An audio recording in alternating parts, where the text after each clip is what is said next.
વડોદરા જિલ્લાના ડભોઈ ખાતે બનેલી એક ચોંકાવનારી લૂંટની ઘટના પ્રકાશમાં આવી છે કે જે આ ડભોઈના શ્રીરામ ટિમ્બર માર્ટમાં થયેલી આ લૂંટના મુખ્ય આરોપીને એલસીબી પોલીસે સફળતાપૂર્વક ઝડપી પાડ્યો છે। આ ઘટનામાં ટિમ્બર માર્ટના માલિક પર હથોડા વડે જીવલેણ હુમલો કરવામાં આવ્યો હતો અને ત્યારબાદ રોકડ રકમની લૂંટ ચલાવવામાં આવી હતી। આ લૂંટને અંજામ આપવા માટે મુખ્ય સૂત્રધાર જેનું નામ દયારામ મોહનિયા હોવાનું બહાર આવ્યું છે। મધ્યપ્રદેશથી પોતાના સાગરિકોને બોલાવ્યા હતા અને આ માસ્ટરમાઇન્ડ દયારામ મોહનિયા પોતે ડભોઈ ખાતે આવેલ શ્રીરામ ટિમ્બરમાં મજૂરી કામ કરતો હતો। ત્યાં રોજે રોજ થતી રોકડની આવક જોઈને તેની દાનત બગડી અને લૂંટનો પ્લાન બનાવ્યો। તો બાતમીના આધારે એલસીબી ટીમે મૂળ જાંબુઆ મધ્યપ્રદેશના રહેવાસી દયારામને દબોચી લીધો છે। પોલીસે આ અંગે કાયદેસરની કાર્યવાહી તેમજ તપાસ હાથ ધરી છે। 14 ઓગસ્ટની રાતે ડભોઈ પોલીસ સ્ટેશનની અંદર એક ટિમ્બર યાર્ડની અંદર એક લૂંટનો મામલો સામે આવ્યો હતો।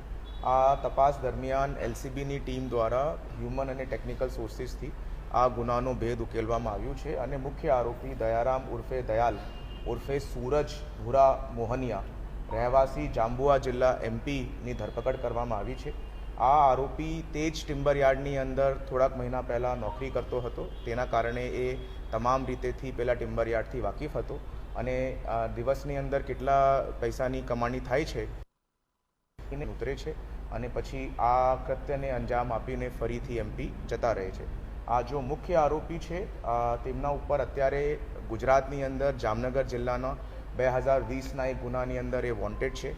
એ સિવાય એમનું ક્રિમિનલ બેકગ્રાઉન્ડ જોતા એમના ઉપર રાજસ્થાનના કોટાની અંદર, એમપીના ઉજ્જૈન જિલ્લાની અંદર 2 ગુનાઓ, ઇન્દોરની અંદર 1 અને જાંબુઆની અંદર 1 અને ગુજરાતની અંદર જામનગર અને મોરબી ડિસ્ટ્રિક્ટની અંદર સિરિયસ પ્રકારના ઓફેન્સીસ 392, 395 અને 397 જેવા હેવી ઓફેન્સીસ આ આરોપી ઉપર એફઆઈઆર રજીસ્ટર થઈ ગયેલા છે।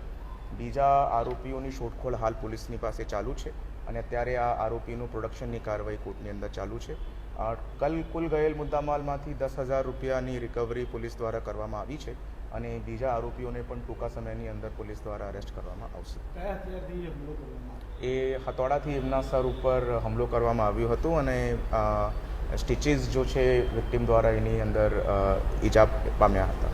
લૂંટમાં કુલ કેટલો મુદ્દામાલ ગયેલો છે? કુલ 47,000ની આસપાસનું મુદ્દામાલ આ લૂંટની અંદર ગયા છે અને એક મોબાઈલ ફોન જો છે તે 2 વસ્તુઓ આ લોકો લૂંટીને ગયા હતા। લૂંટનો ઈરાદો જો છે તે ગંભીર પ્રકારનો હતો। ત્યાં પોતે નોકરી કરવાના કારણે એ દરેક રીતેથી વાકેફ હતા કે કઈ જગ્યા પર માણસ સૂવે છે, દરવાજો કેવી રીતેનું છે અને કેવી રીતે એન્ટર કરવાનું છે અને ક્રિમિનલ હિસ્ટ્રી અને માઇન્ડસેટને જોતા આ જો છે આરોપી ને અટક કરવા બાબતમાં ક્રાઇમ બ્રાન્ચ વડોદરા રૂરલની ટીમને હું ખૂબ ખૂબ અભિનંદન કરતો। આરોપી અહીંનો જ છે કે બહાર? નહીં, આરોપી મૂળતઃ જાંબુઆ એમપીનો છે અને એ પછી ઘણા બધા ગુનાઓ કર્યા પછી ઘણા વર્ષોથી બીજા ગુનાઓની અંદર આ જેલમાં પણ રહ્યો છે। એ પછી એ નોકરી કરવા માટે મોરબી જિલ્લો જાય છે, ત્યાં પણ જો છે એક ગુનો આચરે છે।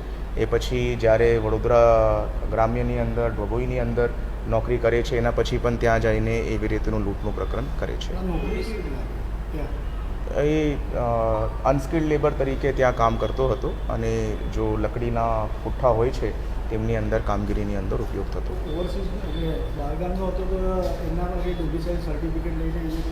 નહીં, અનસ્કિલ્ડ લેબરની અંદર ડોમિસાઇલ સર્ટિફિકેટની કોઈ જરૂરત પડતી નથી।